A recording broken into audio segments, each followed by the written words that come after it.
ধোঁয়া হচ্ছে কাজে, চলো।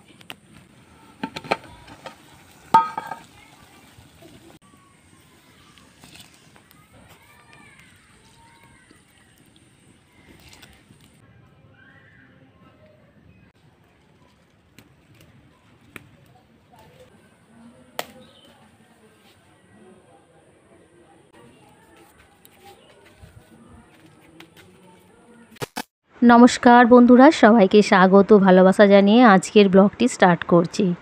সকালে আশিবাসি কাজ সেরে এদিকে ভাত বসিয়ে দিয়েছি। শাশুড়ি মা উনুনে জাল দিচ্ছে, আর দেখো এত প্রচণ্ড পরিমাণ হাওয়া দিচ্ছে জোরে যে উনুনটা ভালোভাবে ধরছেই না, ধোঁয়া হচ্ছে। আর এই উনুনের জাল দেওয়া কাজটা না আমার শাশুড়ি খুব ভালো পারে, কারণ উনি মানে বিয়ের পর থেকেই এখানে শ্বশুরবাড়িতে আর কি সে কাঠে রান্না করে এসেছে, তাই উনুন জাল দেওয়াটা খুব ভালো পারে। আমি সেভাবে ভালো পারিই না। আর আমাদের কাঠের উনুনটা দেখতেই পাচ্ছ, মাটির উনুনটা আর কি, যে ফাঁকা স্থানে। তো বৃষ্টি নামলে কিন্তু আর এখানে রান্না হবে না। বাড়ির মধ্যেই যে কটা কাঠ থাকে সেই জন্য আর কি উনুনটা করে ভাত রান্না করে নেওয়া হয়। তো এদিকে জল গরম হয়ে গেছে, এবার আমি চালটা তুলে দেবো। আর খুব সকাল সকালই ভাতটা বসিয়ে দিই, কারণ একটু বেলা হলে যে পরিমাণ চড়া রোদ, এখানে বসে আর রান্না করা যাবে না। তাই সকালে দিকেই ভাতটা আর কি তৈরি করে নিই। এবার তরকারিগুলো একটু বেলায় গ্যাসের ওভেনে রান্না করব। তো চলো, এদিকে জল গরম হয়ে গেছে, আমি এবার চালটা ধুয়ে তুলে দিই হাঁড়িতে।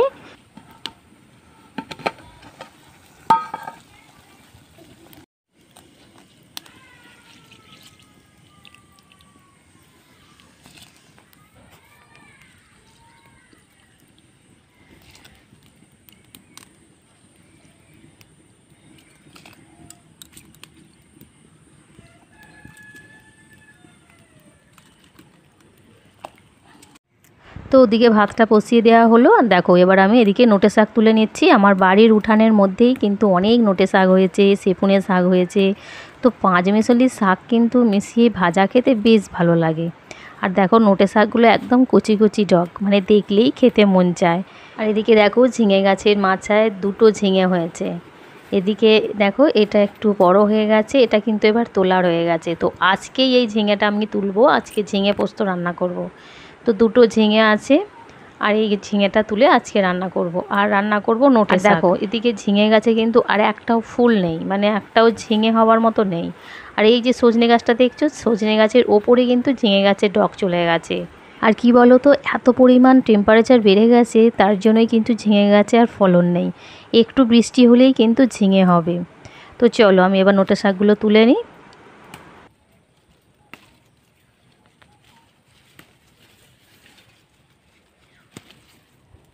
এই যে শাক তোলা কমপ্লিট, অনেকগুলোই তুলেছি।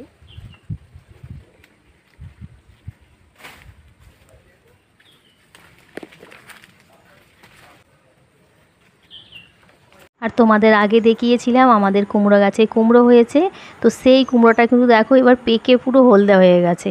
তাই এটা হাজব্যান্ডকে বললাম এটা তুলে ফেলো, কারণ কখন যে হনুমান এসে এটাকে খেয়ে নেবে বলা মুশকিল। তাই এটা তুলে রেখে দিলাম। আর এটা কিন্তু ওই ঘাস দিয়ে চাপা দেওয়া থাকতো, যাতে হনুমান না দেখতে পায়। আর যেহেতু পেকে গেছে আর কোনো রাখার দরকার নেই, তাই এটা তুলে নিলাম। তবে আজকে রান্না করব না, এটা ভাবছি কালকে রান্না করব। ব্রেকফাস্টে মুড়ি দিয়ে খাওয়া হবে।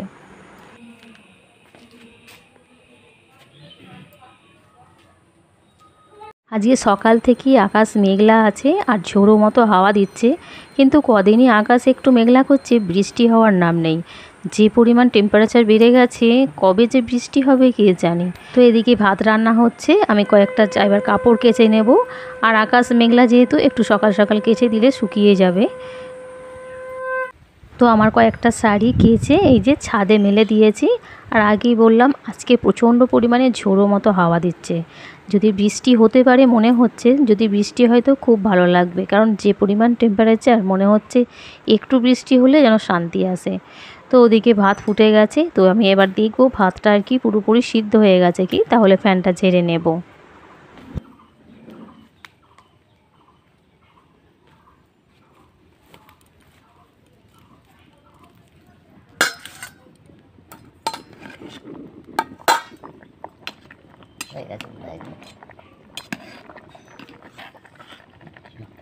হয়ে গেছে।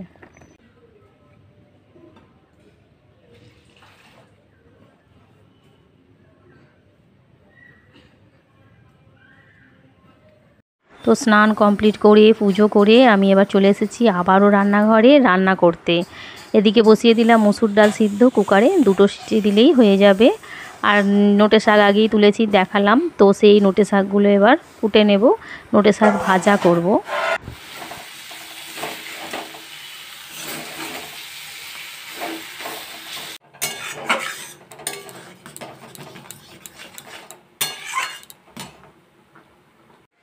তো হাজব্যান্ড এদিকে পেঁয়াজ কিনে নিয়ে এসেছে, একটু কম দামে আর কি পেয়েছে, তাই কিছুটা পরিমাণ বেশি কিনে রাখা হলো আর কি। দেখো বেশ বড় বড় কিন্তু পেঁয়াজ, তো এটা এখন থাকবে অনেক দিনই, প্রায় হয়ে যাবে। যেহেতু কম দাম পেয়েছে তাই একটু বেশি পরিমাণে আর কি কিনে রাখা হলো। এর থেকে বেশি কিনলে কিন্তু আবার পচে যাওয়ার সম্ভাবনাটা বেশি, তাই খুব বেশি কিনে নিই, অল্প পরিমাণে আর কি। আর তোমাদের আগেই বললাম আজকে ঝিঙেটা আমি পোস্ত দিয়ে রান্না করব, তাই আবার চলে এলাম ঝিঙেটা তুলতে।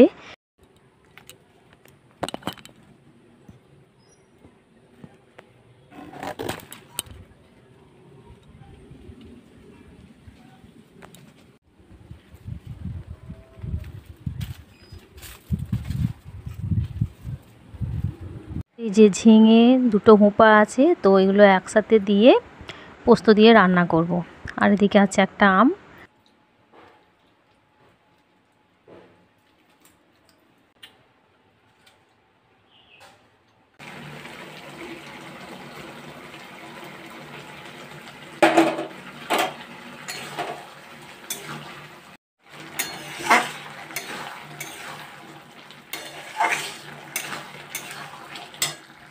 তো রান্না কমপ্লিট করে ছাদে চলে এলাম। ছাদে সবজিগুলো মেলে দিয়েছিলাম, কাপড়গুলো যে কেচেছিলাম, এত প্রচণ্ড পরিমাণে হাওয়া দিয়েছে সব শাড়ি দেখো একদিকে জড়ো হয়ে গেছে। তো চলো বন্ধুরা, ভিডিওটি আজ এই পর্যন্তই। যদি ভালো লেগে থাকে প্লিজ একটা লাইক করে দিও। আগামী দিন আবারও দেখা হচ্ছে নতুন ভিডিওতে।